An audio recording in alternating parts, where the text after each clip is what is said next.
এইদিকে সকালবেলা কি কাণ্ড দেখো নি, আজকে একটা কি মোটা দাঁড়া সাপ পেঁপে গাছে উঠবে কি জানি কি জন্যে। ও মা, আমি তাড়াতাড়ি করে ক্যামেরাটা নিয়ে চলে গেলুম। দেখো পেঁপে গাছে উঠতে উঠতে এবার নারকেল গাছে উঠবে, মনে হয় পাখি পক্ষ ধরবে। নারকেল গাছের ভিতরে গর্ত খুঁজতেছিল, গর্ত কি আছে, একটুখানি সোগলা উঠে গেছে, তার মধ্যে গুতে এসে ঢুকবে বলে। ও কি থরি ঢুকতে পারে? কতক্ষণ টানা হেরা করতে করতে বাইরে বেরিয়ে এলো, দেখি আবার সটানে ওপরে গাছে উঠতে আসে। আমাদের এইদিকে মুটে গেট থেকে মুটে দাঁড়া সাপ আছে।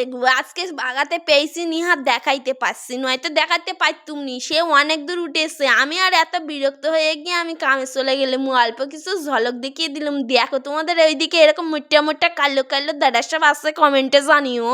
এইদিকে আবার ঘরে পিসি গানি পাখি কুসুর করে। কি হইয়াছে রে বাবা? পাখিটা দেখে জানলার খোলে ঢুকিয়ে গেছে, সে আর বেরোইতে পায় না, শুধু কাঁচের খোলে ধাক্কা মারতেছে। আমি তাড়াতাড়ি করে কাঁচটা খুলে দিলাম, ফর করে পালিয়ে গেল। ভিডিওটি কেমন লাগলো?